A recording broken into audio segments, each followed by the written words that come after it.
Bonjour à toutes et à tous et ravi de vous retrouver. Nous allons parler aujourd'hui bien sûr de cette flambée inflationniste qui n'en finit pas. Jusqu'où justement va-t-elle durer? Et puis comment se protéger? Comment protéger effectivement notre pouvoir d'achat? Que peut-on faire? Que nos dirigeants peuvent-ils faire?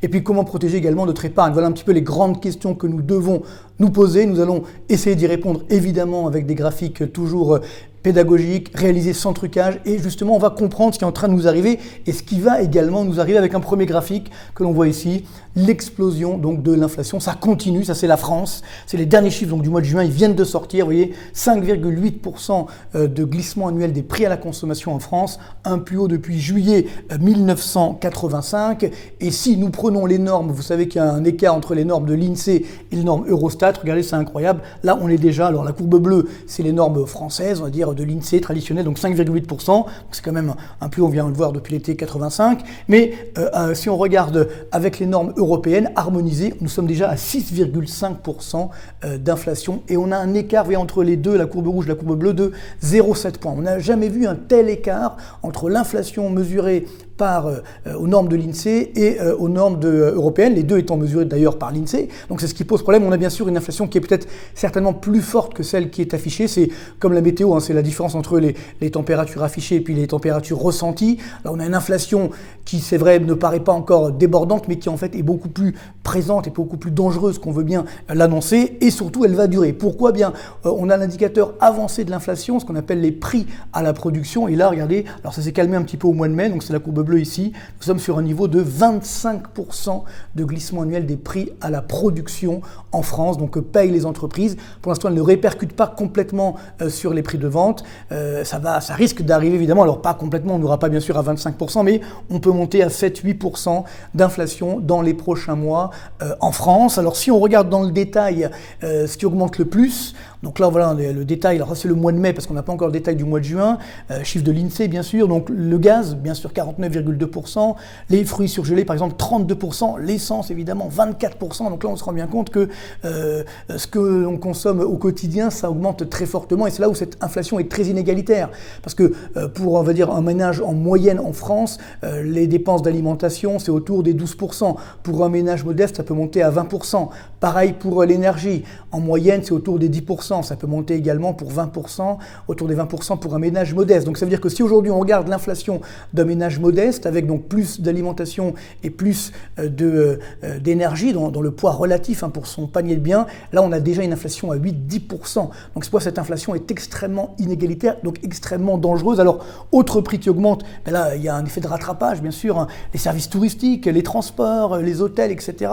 Avec une croissance assez incroyable, quasiment 24% d'augmentation, les pâtes alimentaires 14%, le beurre 8%, même les meubles qui commencent effectivement à augmenter. Alors j'ai quand même trouvé des prix qui baissent, bien sûr, on a par exemple ici les produits pharmaceutiques moins 1,9%, ou encore les ordinateurs personnels moins 3,9%. Alors évidemment on ne les consomme pas tous les jours, c'est ce qui fait que ça apparaît dans l'inflation globale, mais ça ne se voit pas tous les jours bien entendu. Mais on a quand même une inflation qui reste très élevée et surtout qui pèse sur la confiance des ménages, notamment en français. Donc là on vient d'avoir le dernier indicateur donc INSEE de confiance des ménages en France. Vous voyez, c'est assez incroyable. Alors je vous ai fait ce graphique il y a un mois à peu près pour vous rappeler que normalement après une élection présidentielle il y a toujours un boom de confiance. On commence à Chirac 1, Chirac 2, Sarkozy, alors même Hollande. Alors évidemment après ça rebaisse la confiance des ménages, mais néanmoins pendant 1 ou 2 mois qui suit donc l'élection présidentielle, les Français se disent bon maintenant on a un nouveau président, tout va bien, ça va un peu mieux, et hop la confiance redémarre, puis après elle rebaisse souvent, mais néanmoins il y a 1 ou 2 mois où ça redémarre. Même pendant Macron 1,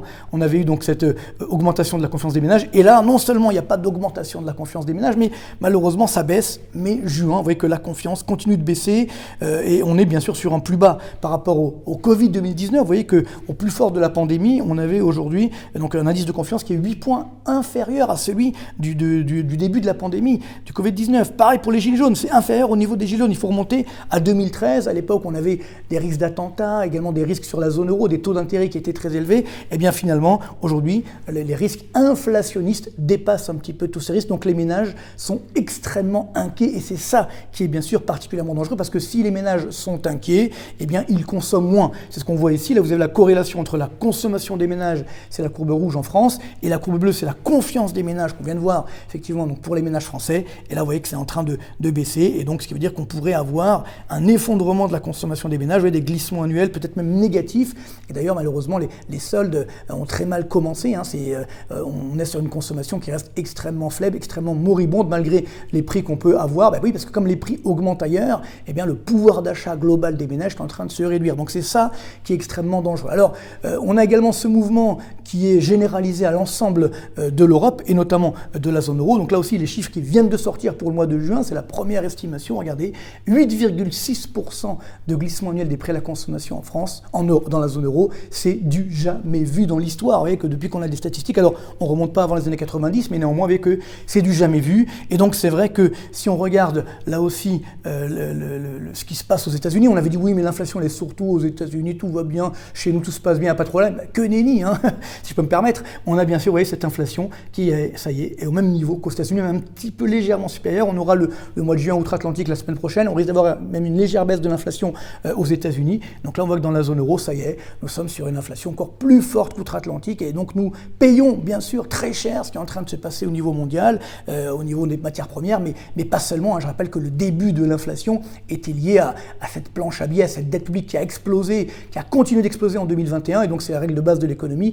On a créé une demande supérieure par rapport à l'offre, et donc l'inflation a augmenté. Donc dès le dès le courant 2021, va-t-on dire, après évidemment la guerre en Ukraine est venue mettre de l'huile sur le feu, mais ce n'est pas la guerre en Ukraine qui a généré l'inflation. L'inflation était déjà là, on vous l'avait d'ailleurs annoncé ici même sur cette chaîne, et donc ceux qui ne nous ont pas écoutés, malheureusement, voilà, aujourd'hui ils payent les pots cassés, mais c'est vrai qu'on avait cette inflation qui était déjà dans les tuyaux dès 2021, et qui a évidemment encore augmenté en 2022. Alors si on regarde dans le détail des chiffres, on ne va pas tout regarder bien sûr, mais là vous avez tous les pays de la zone euro, donc en juin 2022, alors vous voyez qu'on a certains pays, l'Estonie, Lituanie, Lettonie, évidemment, alors là on est sur des niveaux de plus de 20%, mais on a quand même aujourd'hui 9 pays de la zone euro qui ont une inflation qui est déjà supérieure à 10%. Vous voyez par exemple l'Espagne, les Pays-Bas, on est juste en deçà des 10%, mais on ne va pas tarder à les avoir. La Belgique, vous voyez, on est à plus de 10%. Et si on regarde les indicateurs avancés de l'inflation, là aussi ce qu'on appelle les prix à la production, mais regardez, eh bien oui, ça a un petit peu baissé au mois de mai, mais on est toujours autour des 37% de glissement annuel, c'est-à-dire que l'inflation pourrait bientôt atteindre 10% dans l'ensemble de la zone euro en moyenne. Là aussi, si on regarde le détail des chiffres des prix à la production, pays par pays, on voit que la France, on est voyez, sur un niveau de 27%, là, vous voyez, 53, 52%, vous voyez, pour la Belgique, pour la Grèce, 48%. Donc vous voyez que ces pays-là, malheureusement, risquent de souffrir encore dans les prochains mois avec une inflation qui va de nouveau augmenter. Alors ce qui est fou, c'est que malgré tout cela, bien, on ne réagit pas. C'est-à-dire qu'en temps normal, il faudrait calmer un petit peu le jeu, et nos dirigeants ne nous protègent pas contre l'inflation. D'abord les dirigeants de la Banque Centrale Européenne. Et oui, ne l'oublions pas, ceux qui ont alimenté cette inflation, ce sont quand même les dirigeants politiques en augmentant la dette publique, et puis les dirigeants monétaires en alimentant, en augmentant la planche à billets. Et on ne fait rien. Vous voyez, on sait que c'est l'objectif d'inflation de la Banque Centrale Européenne, qui est de 2%. Donc là, on vient de le voir, on est à 8,6%. Les taux d'intérêt sont à 0%. On maintient la planche à billets, on maintient l'injection de liquidités pour rien finalement dans le circuit économique, ce qui alimente là aussi la demande, et donc la BCE ne réagit pas. Alors on dit qu'elle va réagir courant juillet, ok, pourquoi pas, mais néanmoins, voilà l'écart, voilà le temps perdu. On n'a pas voulu regarder la réalité en face, et ce qui est complètement fou, c'est que la BCE a annoncé qu'elle allait peut-être un peu monter les taux d'intérêt, mais qu'elle allait continuer d'acheter des dettes publiques justement pour les pays entre guillemets en difficulté, donc elle va alimenter cette planche à billets, ce qui est évidemment extrêmement dangereux. Donc ça c'est une vision du monde où finalement on laisse courir l'inflation, alors qu'aux États-Unis, ça y est, on a décidé de prendre le taureau par les cornes, donc on a arrêté la planche à billets, et vous voyez, on augmente les taux d'intérêt, c'est ce qu'on voit ici, sur la courbe rouge, c'est le taux d'intérêt de la Banque Centrale Américaine, on est passé de quasiment 0 à 1,75%, et ça va évidemment continuer, et on veut donc limiter l'inflation. C'est ça qui est très important, c'est qu'on nous dit en France, non mais mieux vaut un peu d'inflation que de la récession, évidemment, sauf que là c'est pas un peu d'inflation, c'est 8,6% d'inflation. C'est énorme, c'est pas 2,5 ou 3%, moi j'ai toujours été pour 3% d'inflation, mais pas 8,5%. Et donc là on ne fait rien, on ne réagit pas. Et donc ce qui veut dire qu'on va laisser l'inflation encore déraper, et ce qui est très dangereux, c'est que, ne nous leurrons pas, comment sortons d'une phase d'inflation forte, toujours avec une récession? Donc il y a deux solutions, soit on calme le jeu en augmentant un petit peu le taux d'intérêt monétaire et en arrêtant la planche à billets, et à ce moment-là, effectivement, l'activité va ralentir, mais il n'y aura pas encore d'inflation demain, on repartira sur les bases plus saines, ou alors on laisse l'inflation déraper, et de toute façon, à la fin, on aura une récession encore plus dramatique. Donc voilà, c'est ce manque de vista qui est incroyable et qui nous coûte très cher, à nous, effectivement, dans la zone euro. Alors vous allez me dire, oui, mais bon, finalement, l'inflation dépend également des prix énergétiques et autres, donc la BCE n'a pas de prise sur ces prix-là, c'est vrai, mais vous voyez, on a cet écart de taux d'intérêt entre les États-Unis et la zone euro, et ceci, ça génère une baisse de l'euro-dollar. Et oui, et là, au moment où je fais cette vidéo, nous sommes sur un niveau de l'euro-dollar, on est tombé à 1,0330 $ pour 1 euro, un plancher depuis décembre 2002, vous voyez bien, regardez bien, on n'avait jamais vu ça. Donc c'est quand l'euro baisse, c'est bien, mais attention, si l'euro baisse trop, eh bien ça alimente l'inflation. Donc ça qui est dramatique, c'est que à cause de cette politique monétaire trop accommodante, l'euro continue de baisser, et si l'euro baisse, évidemment, ça augmente l'inflation importée. Donc c'est pourquoi on n'a pas terminé malheureusement avec cette inflation, d'autant qu'on le voit en termes de, si on compare les indicateurs de confiance des ménages, là c'est dans la zone euro en bleu, ça s'effondre. Aux États-Unis, ça baisse aussi, bien sûr, parce qu'il y a une politique monétaire un peu plus dure, le taux d'intérêt augmente, mais on voit qu'on a cet écart de confiance des ménages où finalement on résiste bien. Vous voyez qu'on est au-dessus encore des niveaux qui prévalaient lors de la pandémie. Là, on est plus bas, il faut remonter en 2013 et la crise de la zone euro pour comprendre que nous sommes sur une confiance des ménages extrêmement basse, donc avec également des risques sur la consommation des ménages. Et parallèlement, si on regarde l'indicateur avancé de l'activité globale, il vient de sortir là aussi l'indice Sentix de confiance de l'investisseur, donc c'est plus l'investisseur, mais après, c'est un indicateur avancé de la courbe bleue, vous voyez le PIB, ça s'est complètement effondré, donc on pourrait avoir une baisse, une récession donc dans la zone euro. Donc on aura la double peine, une inflation élevée et aussi une récession. Tout ça parce qu'on ne veut pas justement lutter contre l'inflation. Alors il y a quand même une bonne nouvelle, c'est que les prix des matières premières commencent à se calmer un petit peu. Donc là on voit le pétrole, ça reste encore cher, on est entre 110 et 113 $ le baril, mais on n'est plus à 130 $. Donc c'est vrai que ça limite un petit peu l'inflation pour demain.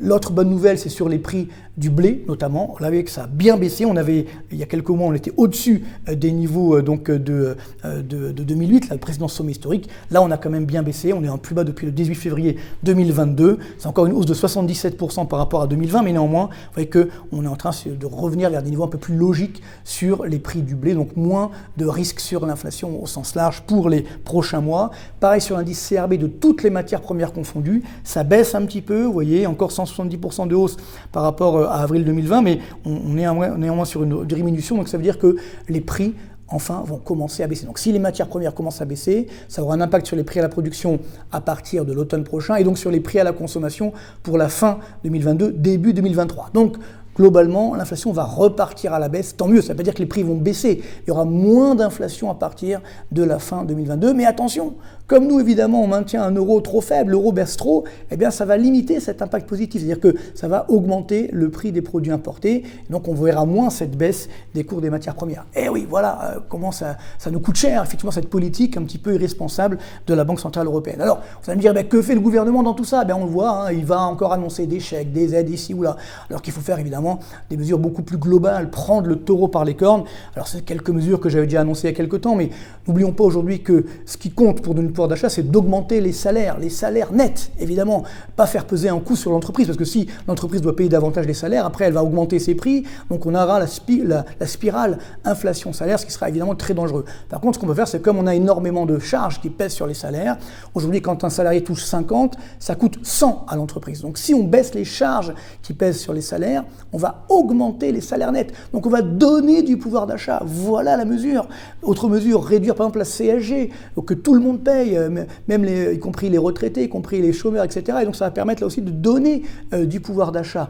Autre exemple, pour les prix à la pompe notamment, à introduire ce qu'on avait créé dans les années 90-2000, à l'époque, donc ce qu'on appelait une taxe flottante sur les produits pétroliers, qui permettent justement d'éviter que les prix à la pompe augmentent trop, tout en garantissant un certain niveau de revenus de l'État. Parce que là, aujourd'hui, n'oublions pas que l'État est un des grands bénéficiaires de la hausse du pétrole et des cours de matières premières. Donc là aussi, ça permettra de relancer la machine, de redonner du pouvoir d'achat. d'achat, de façon durable, de façon visible. Et parallèlement, bien sûr, il faudra améliorer les dépenses publiques, améliorer le fonctionnement de la puissance publique, sinon on n'y arrivera pas. Alors c'est pas ce qu'on a envie de faire malheureusement, mais voilà, les mesures, elles existent.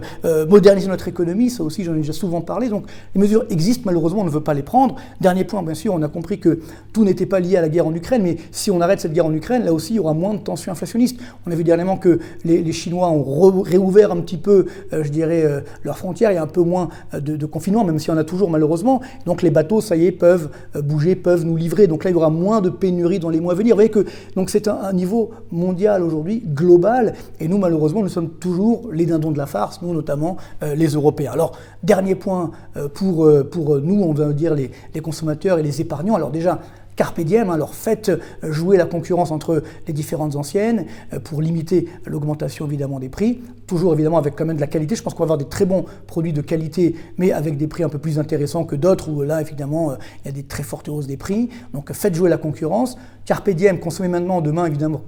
Demain, les prix seront peut-être plus élevés, donc il faudra regarder là aussi d'éviter cette trop forte augmentation des prix, même si ça baissera à la fin de l'année, mais néanmoins pour le court terme, Carpe diem, consommons maintenant, demain ça sera un peu plus cher. Puis dernier point, évidemment, pour notre épargne, protégeons notre épargne, faire preuve de bon sens. On l'a compris, les marchés boursiers vont rester extrêmement volatiles. Il faut limiter les investissements, voire abolir complètement les investissements sur les dettes publiques parce que les taux d'intérêt vont augmenter, donc les cours vont reculer. Bon, les indicateurs, les obligations indexées sur l'inflation, j'avais déjà avancé, d'ailleurs ça coûte cher à l'État français parce qu'il en a émis pas mal. Tant mieux pour ceux qui l'en ont acheté. Maintenant, évidemment, ça restera élevé, donc on peut là aussi continuer d'en avoir en portefeuille. On continue de miser sur le dollar ou le franc suisse par rapport à l'euro. On voit bien que l'euro est en train de baisser. L'immobilier français, bien sûr, sur le long terme, voire le moyen terme, même si ça va baisser à court terme. Les matières premières, on comprend que ça va se stabiliser. On peut avoir un petit peu de métaux précieux, notamment de l'or. Et puis, nos jours, bien sûr, c'est 100 000 euros sur nos comptes, parce que là, je vois ça gros comme une montagne. Plus les semaines avancent, plus il y a la tentation d'augmenter encore l'imposition, notamment sur l'épargne. Donc, il faudra, rester extrêmement vigilant. Je vous préviendrai bien sûr pour éviter qu'on se retrouve bloqué quand ça sera le moment. Pour l'instant, ce n'est pas encore le cas, mais il faut quand même commencer à y penser. Voilà, on peut aujourd'hui faire face à l'inflation, on peut se protéger face à l'inflation. Il faudrait juste que nos dirigeants monétaires, nos dirigeants politiques prennent les bonnes mesures et ça, malheureusement, on attend toujours. Bonne continuation, portez-vous bien et à très bientôt.